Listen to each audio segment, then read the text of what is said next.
Hello students, welcome to my class. Today we learn about indigenous system of education.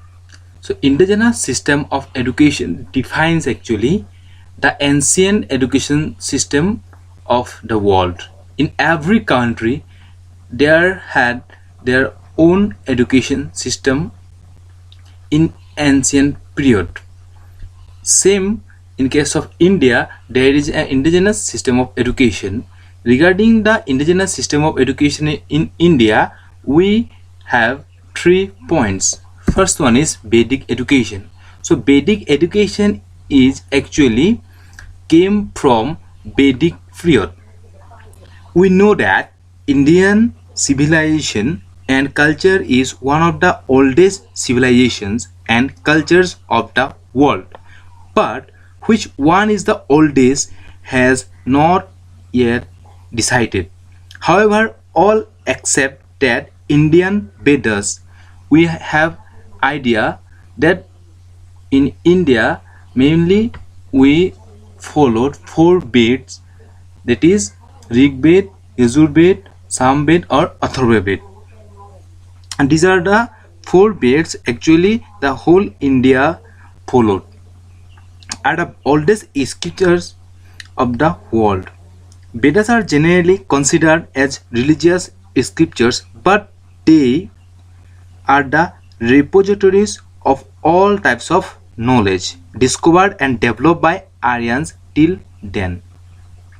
India was the first country of the world which could develop a very sound system of education during Vedic period. This system of education is known as Vedic system of education. Secondly, dominated by religion. Indigenous system of education in case of India, it was dominated by different religion. In India, at the time of ancient era, for Muslims, maktabs and madrasas were there, as well as for Buddhist monasteries were there. In case of Hindu education system, there was Pathshala, Gurukul, etc. So the third one is before British era. So the indigenous system of education is the education system which was actually identified in the before British era. Before British came to India, the education system which was identified in India, that education system was known as indigenous system of education. So we are moving to the next point of this class, that is characteristics of indigenous education system. So here is the first characteristic, that is indigenous education system was imparted in mandir masjid at home of gurus as well as rich people's home. Secondly, the curriculum of the indigenous education system includes literature, grammar, history, logic and philosophy, mathematics, law, geography, agriculture, astrology, religious education, military education, etc. Nextly, there was no place of printed books and materials in case of indigenous education system.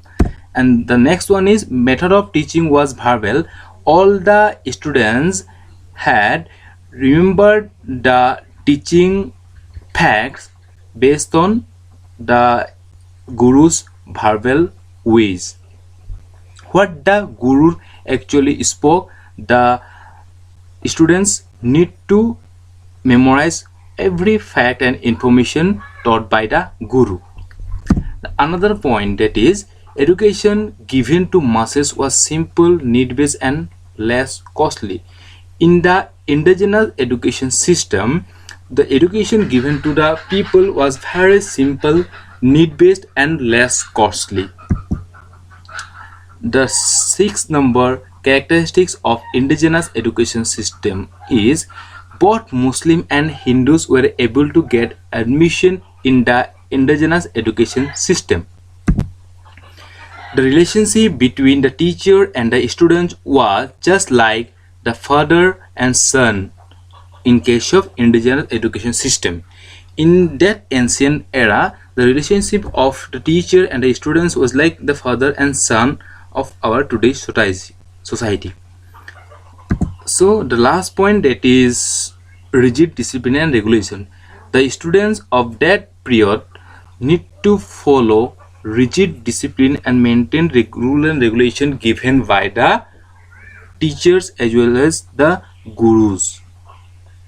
So we are proceed to the next, that is Gurukul. So what is Gurukul?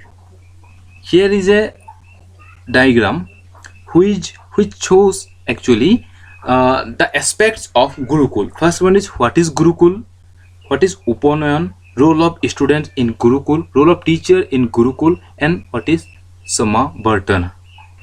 So we are proceed to the first one, that is what is Gurukul. So here the term Gurukul divided into two terms. First one is Guru and the second one is Kul. The first one is Guru means teacher and Kul means house. From that angle we can say that Gurukul means the house of the teacher. Next, Gurukuls were the dwelling house of gurus or acharya situated in natural surroundings away from noise and bustle of towns or cities. The Gurukuls were separated from the towns or cities because in the towns and cities it was very difficult those times for the gurus to provide education to the students. The guru or the acharya used to organize, control and manage all the affairs of his education in his family, environment or situation. Therefore, this system was known as Gurukul. So students, Gurukul is the education system where the gurus organize, control and manage all the affairs of his education in his family, environment or situation. Educative system that gives formal education to students in Guru's house is known as Gurukul system. Earlier I have already told what is Vedic system, and from that point of view we can found that is Gurukul system. After completion of primary education, students were entered into the Guru Griha or Gurukul at the age of 12 years.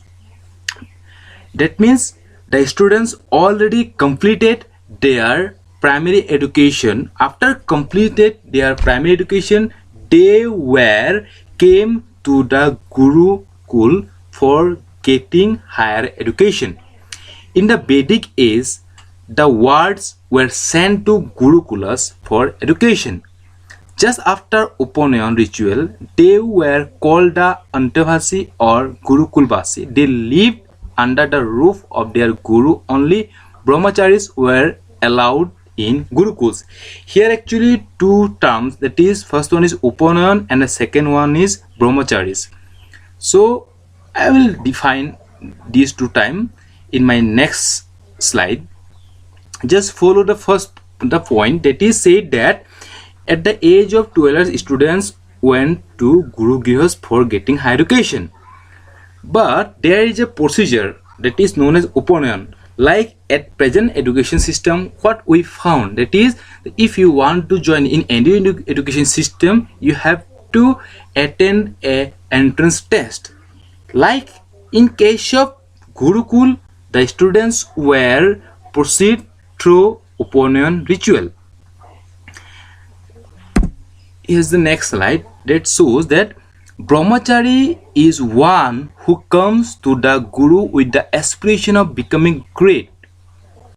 Now the term Brahmachari defined as he is one who comes to the Guru with the aspiration of becoming great. In the Vedic system of education, a student getting admitted to the Gurukul was not merely called Vidyarthi but Brahmachari.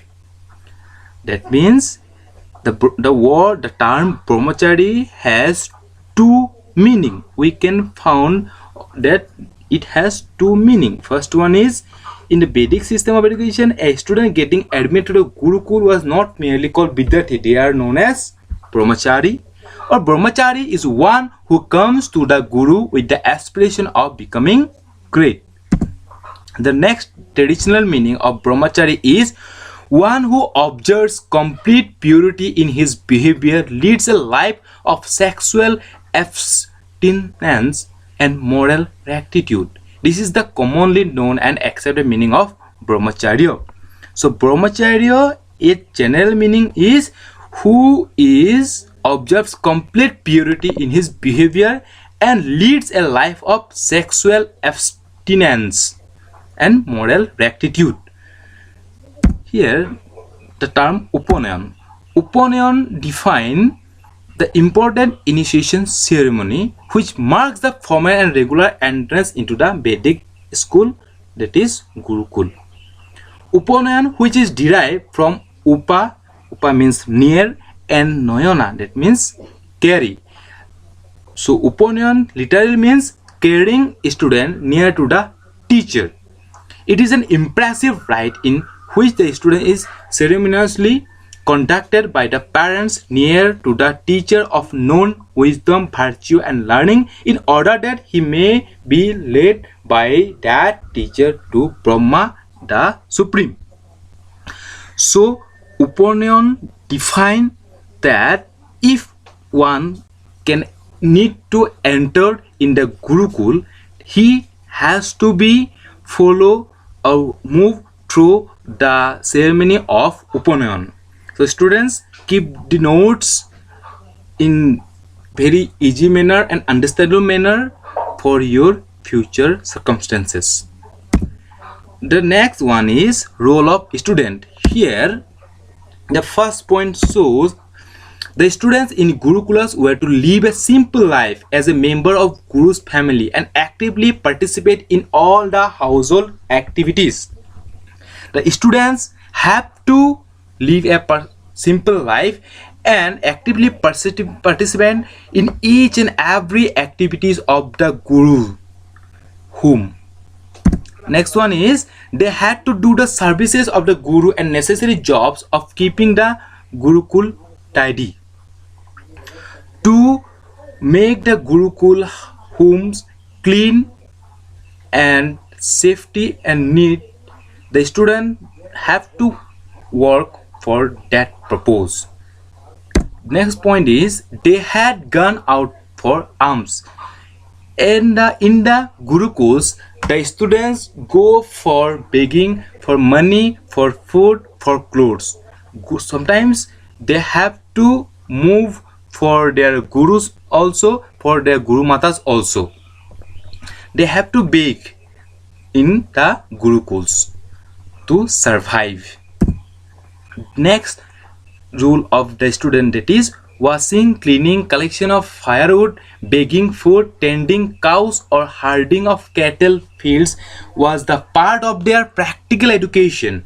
This created the spirit of meekness and generosity in them. These types of work make the students humble and dedicated towards education and respectable towards the society, because the student done those work to help the gurus. Those work are really acceptable and really very fruitful and really appreciable by the gurus. There is another point, it is living in Gurukula. The students slept on the ground, took simple food and obeyed the gurus in all respect.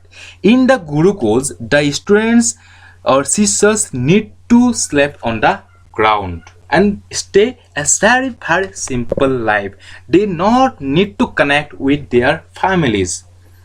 They have to complete their education by staying at the Gurukuls, by following the rules and regulations of the Gurukuls, and follow and obey the gurus, and all the information given by the gurus they have to remember for their future. Here is another point, that is they also obeyed and the Guru Mata as his own mother. The students have to obey the Guru Matas. Guru Mata means the wife of the Guru, as like his own mother. Their main duty was to study and they very gently learn and attend to the instruction of the guru. So role of guru. Here, the first role of the guru, the teacher or gurus in the gurukuls were men of the highest caliber from the point of view of knowledge and spiritual progress. That means the gurus in the gurukuls were the person who have the highest caliber regarding knowledge and spiritual upgradation. They paid attention to the spiritual development of students' thoughts and kept them like their son. Here is the another point, that is they used to manage fooding and lodging of the students through donation of land, revenue from the royal authority and economic support from the public by way of giving alms, etc. The gurus help their students in need and they own every responsibility of the taught. To provide specific food and lodge, the students ask always their gurus. The gurus provided them what actually the students need to stay in the gurukul. Another point, that is they also try to develop the qualities of his students to make them higher than himself. In the gurukuls, the gurus always try to provide those specific knowledge, information and ideas to the students, based on which students can improve their skills, improve their habits, improve their life, and one day they will be higher than their gurus. It is the aim of the gurus in the gurukuls. So students, keep the notes for your future substances because it will help you to understand this chapter very easily. Okay, so we are proceed to the next chapter, that is curriculum. Actually, in the Gurukul system, Vedas, history, Purans, Vyakaran, arithmetic, Brahma Vidya, logic, astrology, astronomy, military, etc. provided in the curriculum for the students. Apart from these, the students were also taught Shiksas, Kalpa, Jyotish, Chanda and Nirutka, etc. The sound, words and verses were pronounced with their original form. The method of teaching was verbal recitation followed by self-understanding through meditation. Is all these things included in the curriculum in the Gurukuls. The next point, that is Samavartana. In Samavartana, on completion of education in Gurukuls, the Samavartana, the closing ceremony, was instituted where the students used to be honored by the Guru, declaring them as Snatak. In the Gurukuls, the closing ceremony was known as Samavartana, and this program actually conducted where the students declared as Snatak or graduate by the Gurus. So this is all about Gurukul. What we learn, that is, first one is what is Gurukul, second one is role of teacher, role of student, what is Upanayan, what is Samavartana. So these things are very important for you. If you understand all these things, keep these things notes and ask me without having any hesitation. Here some pictures, actually the picture shows the scenario of the Gurukuls at that time. In the ancient area, this is the picture, and here is another picture which shows the education system in the ancient era. And here is another picture that is actually from Kolkata in Santiniketan. At present, there is some Gurukuls in India. This is a picture of Santiniketan, which was actually constructed by Rabindranath Tagore, and this is all about Gurukul. So thank you students. If you found any query doubt regarding this class, you can ask me without having any hesitation. So thank you. Bye bye.